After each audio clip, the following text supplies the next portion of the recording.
आज अपन एक नए विषय पे बात करने वाले हैं। बार-बार स्टूडेंट्स के कमेंट्स आ रहे हैं, कॉल आ रहे हैं कि सर राष्ट्रीय आय का जो अपना चैप्टर है समष्टि अर्थशास्त्र में, उसमें जो न्यूमेरिकल हैं, वो कैसे निकालें? उनके सर हमें फ़ॉर्मूले बताओ आप। तो अपन ज़्यादा इसमें डिस्कशन नहीं करेंगे नेशनल इनकम के, बहुत बड़ा टॉपिक है। आपके एग्ज़ाम में 15 नंबर का आता है हर साल बोर्ड के एग्ज़ाम में ये। बहुत अच्छा टॉपिक है, सबको पढ़ना चाहिए। इसमें मैं न्यूमेरिकल क्वेश्चंस के लिए कुछ आपसे मैं डिस्कशन करता हूँ।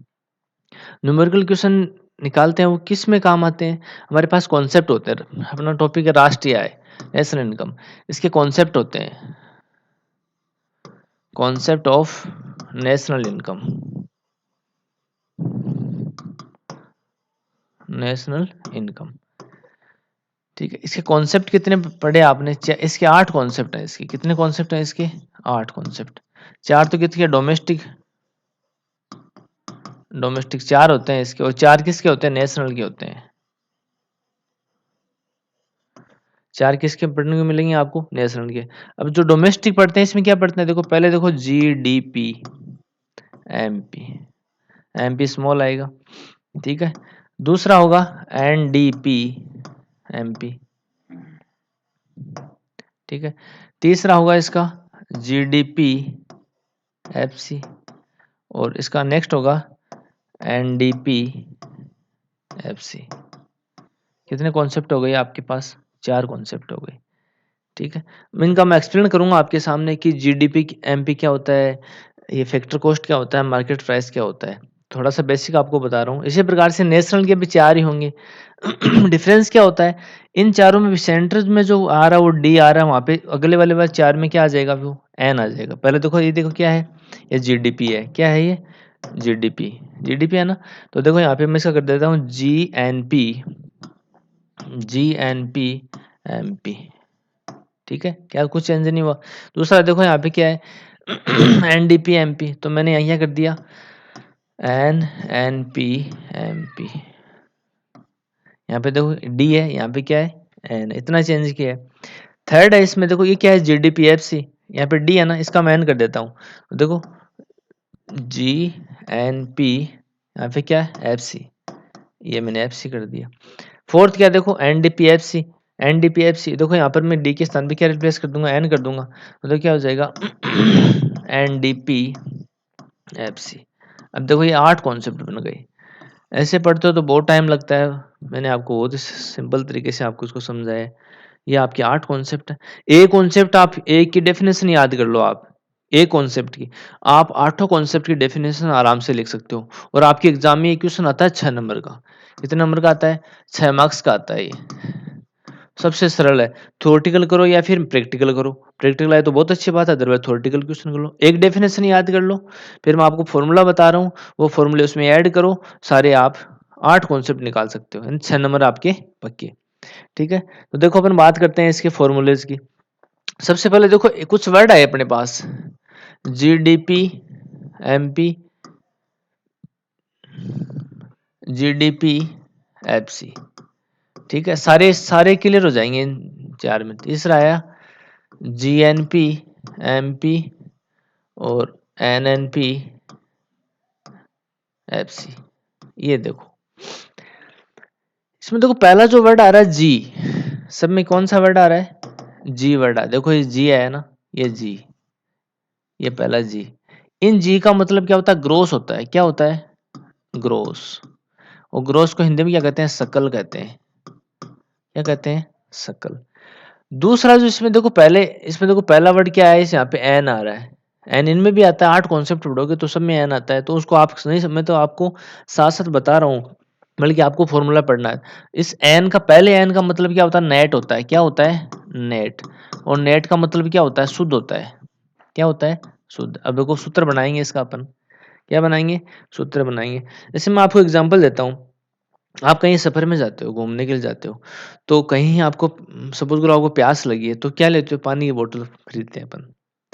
तो आप पानी की बोतल की आपने पैसे पे कर दिए, ठीक है। अब वहाँ पे आपके सकल और शुद्ध दोनों शब्द यहाँ पे क्लियर हो रहे हैं, ग्रोस एंड नेट। ग्रोस का मतलब क्या होता है? आपने बोतल जो परचेज की है उसका टोटल वेट विथ कवर, पानी और उसका कवर, उसके पूरे का जो वेट होता है वो किसका एग्जाम्पल होता है? वो सकल का होता है, ग्रोस होता है, ठीक है। और यदि आपने उसमें पानी पी लिया, फिर बोतल को थोड़ी पीते, प्लास्टिक को नहीं पी सकते। तो नेट नेट वाटर कितना उसमें, जो आपने उसके अंदर पानी आपने ड्रिंक किया है, वो क्या होता है, नेट होता है। ठीक है।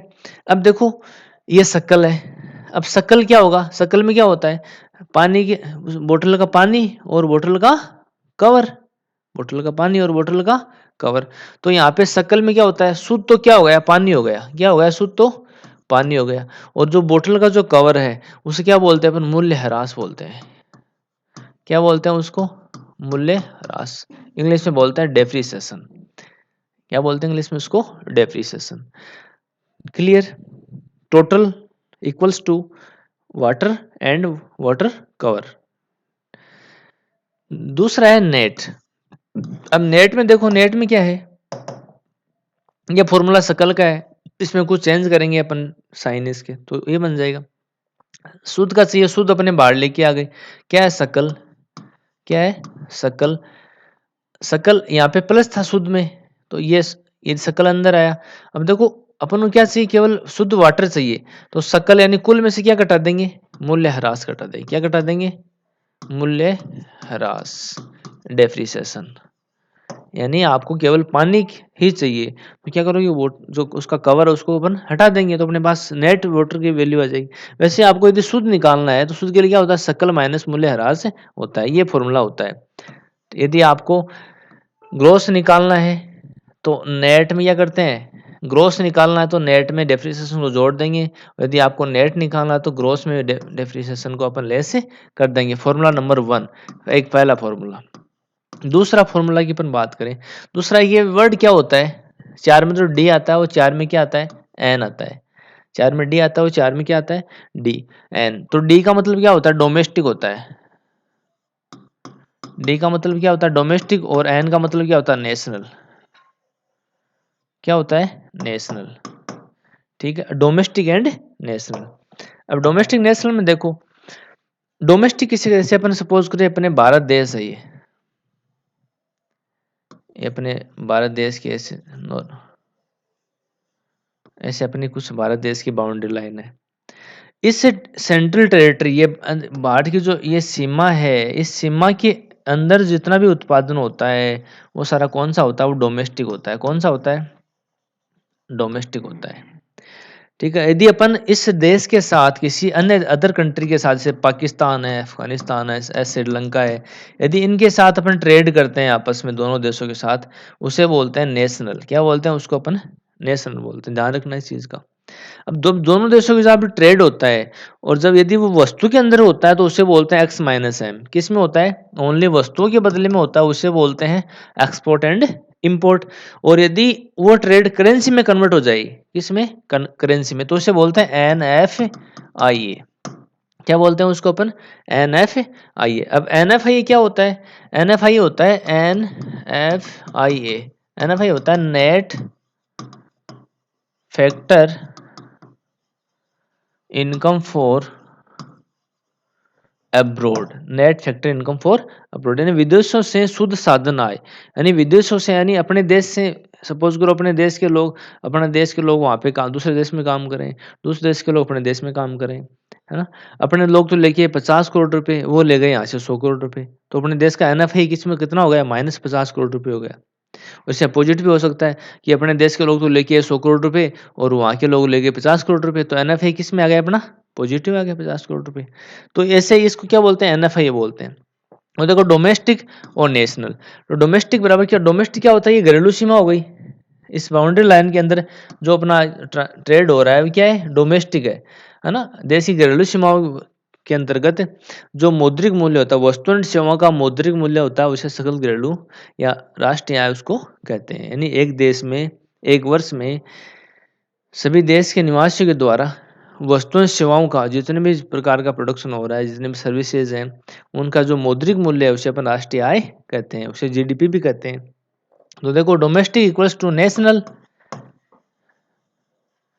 नेशनल राष्ट्रीय हो गया ना। अब देखो डोमेस्टिक चाहिए अपन को, यानी इतना ही चाहिए अपन को, पूरा नहीं चाहिए। ये पूरा होता है तो दोनों देशों का ट्रेड होता है, तो नेशनल माइनस क्या हो जाएगा, एनएफआई हो जाएगा। क्या हो जाएगा, एनएफआई ए। और इसे उल्टा यदि अपन ये लेकिन निकालते नेशनल निकालें तो क्या हो जाएगा, डोमेस्टिक प्लस NFI। और देखो एक निकालोगे दूसरे में आपको केवल इसमें साइन चेंज करना है, आपको कोई डिफरेंस नहीं है। समझना है कि डोमेस्टिक इनकम है वो केवल भारत देश की इनकम को डिनोट करता है, और जो अदर कंट्री के साथ ट्रेड होता है यदि भारत का, उसे बोलते हैं नेशनल इनकम। और नेशनल इनकम और डोमेस्टिक इनकम में क्या डिफरेंसेस होता है, NFI का डिफरेंस होता है, net factor income for abroad. Clear. Third इसमें तीसरा एक डिफरेंस और आता है, एक आप आया आपके पास MP और एक आया आपके पास FC। MP क्या होता है, MP इक्वल्स टू क्या होता है, मार्केट प्राइस होती है, मार्केट प्राइस। MP मीनिंग क्या होता है, मार्केट प्राइस। और FC इक्वल्स टू क्या होता है, फैक्टर कॉस्ट, फैक्टर कॉस्ट। अब देखो दोनों में what is difference between MP and FC। देखो मार्केट प्राइस और फैक्टर कॉस्ट में क्या अंतर होता है, अंग्रेजी आपको पढ़नी पड़ेगी, राष्ट्र आएगा चैप्टर पढ़ोगे न्यूमेरिकल वगैरह तो आपको इंग्लिश के वर्ड आने चाहिए। ओके, इंग्लिश में थोड़ा सा इंग्लिश में क्वेश्चन आते हैं, आपको इतने अंग्रेजी में आने चाहिए। तो MP और FC में क्या डिफरेंस होता है, देखो मार्केट प्राइस का मतलब होता है बाजार मूल्य। इसे सपोज करो ये एक पेन है, इस पेन की आज के दिन बाजार में क्या रेट है, उसे कौन सी रेट बोलते हैं, बाजार मूल्य बोलते हैं। इसे सपोज करो इस पेन की रेट मानो बाजार में 100 रुपये है, तो इससे कौन सी रेट है, ये बाजार मूल्य है। और फैक्टर कॉस्ट क्या होती है, फैक्टर कॉस्ट होती है जब ये कंपनी में बनती है ये पेन, उस टाइम में इस कंपनी की मैन्युफैक्चर कॉस्ट कितनी आई, मैन्युफैक्चर कॉस्ट कितनी आई, उसे बोलते हैं साधन लागत कीमत। कौन सी कीमत, साधन लागत। अब देखो ये कंपनी में पेन बन गया, फिर कंपनी से कहाँ पे आया, शॉप शॉप के पास आता है, तो बीच में कुछ स्टेज होती हैं, वहाँ के लोग परचेज करते हैं, ट्रांसपोर्ट चार्ज होता है, गवर्नमेंट इस पे टैक्स भी लगाती है, इनडायरेक्ट टैक्स लगाती है गवर्नमेंट गवर्नमेंट इसके ऊपर। तो सारी सारी सपोज करो ये जब कंपनी में पेन बना तो 60 रुपये का पेन था, फिर ट्रांसपोर्ट कॉस्ट है, टैक्स है, सारा मिलके प्रॉफिट वगैरह मिलके शॉपकीपर के पास आता है, तो उसको 100 रुपये में इसको सेल कर रहा है, तो 40 रुपये क्या है इसमें, ये बाजार मूल्य के अंदर इंक्लूड होते हैं, ये मार्केट प्राइस के अंदर इंक्लूड होते हैं, न कि फैक्टर कॉस्ट के अंदर। इसलिए फैक्टर कॉस्ट होती है हमेशा ज़्यादा होती है, और मार्केट प्राइस होती है वो, सॉरी फैक्टर कॉस्ट होती है वो कम होती है, और मार्केट प्राइस होती है वो हमेशा ज़्यादा होती है। अपने राष्ट्रीय आय का जो आधार वर्ष होता है 2000 वर्ष है, वो 2011-12 है। 11-12 के आधार पे भारत में राष्ट्रीय आय की गणना की जाती है। पहले क्या था अपने भारत में कि जो राष्ट्रीय आय की गणना थी ना, वो साधन लागत पे की जाती थी, साधन लागत पर। लेकिन 11-12 के बाद में अपने भारत देश में जो राष्ट्रीय आय की गणना है वो बाजार मूल्य पे की जाती है, यानी वर्तमान में उस वस्तु का मूल्य क्या है, उस मूल्य के आधार पर राष्ट्रीय आय की गणना की जाती है। क्लियर। अब देखो आगे अपन निकालते हैं MP और FC। ये समझ गए कि MP होती है वो हमेशा ज्यादा होती है, हाई होती है, ये क्या होती है, लो होती है। निकालते हैं इसका फॉर्मूला, MP और FC। MP का मतलब समझ गए आप, market price, market price. MP बराबर क्या होता है, और FC क्या होता है, फैक्टर कॉस्ट होती है, फैक्टर कॉस्ट। FC बराबर MP minus IT plus subsidy, minus IT plus subsidy. क्या वो किसका मतलब क्या होता है, ये तो क्या होती है, बाजार मूल्य होता है। कौन सा मूल्य होता है, बाजार मूल्य, बाजार मूल्य माइनस IT का मतलब क्या होता है, अप्रत्यक्ष कर, अप्रत्यक्ष कर। और प्लस का मतलब इसमें ऐड होता है क्या, अनुदान की राशि। किसकी राशि, अनुदान की राशि। इसे इसे क्या बोलते हैं, इसको बोलते हैं शुद्ध अप्रत्यक्ष कर भी बोलते हैं, इसको क्या बोलते हैं, शुद्ध अप्रत्यक्ष कर, ये भी इसको अपन बोलते हैं। अब देखो ये आपने एक निकाल लिया, फैक्टर कॉस्ट बराबर क्या होता है, मार्केट प्राइस बराबर इनडायरेक्ट टैक्स प्लस सब्सिडी। अब इसको अपोजिट कर दो अपन। अब यहाँ पे क्या चाहिए, अभी MP निकालना, तो MP यहाँ पे क्या था, इक्वल्स के राइट साइड में था, है ना। इसमें MP कहाँ गया, लेफ्ट साइड में, तो यहाँ पे लेफ्ट में क्या है, FC, तो आप FC को यहाँ ले आएंगे, यानी यहाँ से यहाँ चला गया। ठीक है, यहाँ पे साइन किसका था, माइनस का, तो यहाँ पे साइन किसका हो जाएगा, प्लस का हो जाएगा। FC प्लस IT, यहाँ पे प्लस है तो ये क्या हो जाएगा, माइनस, तो ये क्या हो गया, सब्सिडी। ये क्या है, साधन लागत, साधन लागत प्लस IT क्या होता है, इनडायरेक्ट टैक्स, अप्रत्यक्ष कर, और माइनस क्या होता है, अनुदान। तो ये 6 फॉर्मूले आपको पढ़ने, ये तीसरा फॉर्मूला है। इन तीनों फॉर्मूलों के आधार पे आप राष्ट्रीय आय की जो इक्वेशंस हैं गणना है, न्यूमेरिकल है, सारे निकाल सकते हो। बहुत छोटा सिंपल क्वेश्चन आता है, आप उसको आराम से इसको निकाल सकते हो। ठीक है, तो 3 क्वेश्चन हो गए अपने। जैसे कोई देखो ये क्वेश्चन अपना आ गया जीडीपी एफसी, जीडीपी एफसी है, जीडीपी एफसी अपने पास दी हुई है ना। एनएनपी से निकालनी है अपन को, किससे निकालनी है? एनएनपी एमपी से निकालो। फॉर्मूला बना के दिखा रहा हूं आपको इससे आपको निकाल दो। देखो जीडीपी एफसी बराबर एनएनपी एमपी। सूत्र लगाना, पहला मैंने सूत्र क्या बताया, इसका फॉर्मूला क्या बताया मैंने सबसे पहले आपको। जी का मतलब क्या होता है? ग्रोस, और एन का मतलब क्या होता है? नेट होता है। फॉर्मूला देखना आपको, जी का मतलब ग्रोस, एन का मतलब नेट होता है। नेट से आपको ग्रोस निकालना है, तो ग्रोस के अंदर क्या होता है?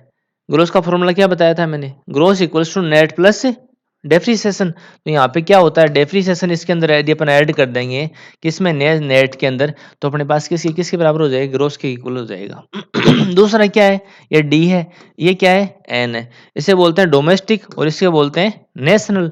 मैंने क्या बताया कि डोमेस्टिक का मतलब होता है कि अपनी सेंट्रल टेरिटरीज है कंट्री की, उसके सीमा के अंतर्गत जो उत्पादन होता है उसका मौद्रिक मूल्य होता है। और नेशनल के अंदर क्या होता है? अपने देश के द्वारा दूसरे देश में भी जो इनपुट आउटपुट किया जाता है उसकी वैल्यू को भी उसके अंदर ऐड करते हैं।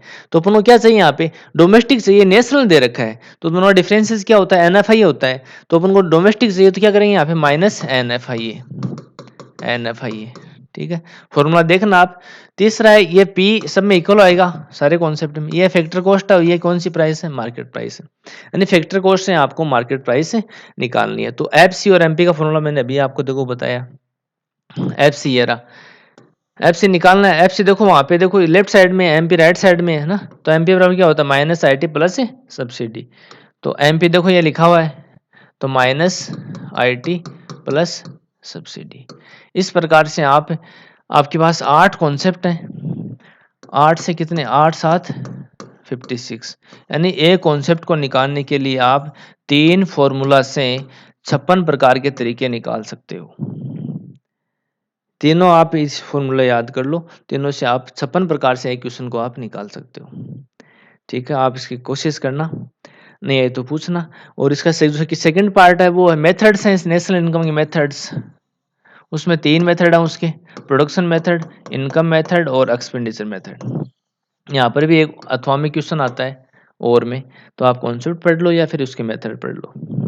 ठीक है, इसके बाद में राष्ट्रीय आय कल्याण पे प्रभाव। राष्ट्रीय आय होती है, उसके सामाजिक कल्याण पे क्या प्रभाव पड़ते हैं? तो उसके सकारात्मक भी होते हैं और नकारात्मक भी होते हैं। फॉर एग्जाम्पल पॉजिटिव कैसे होंगे?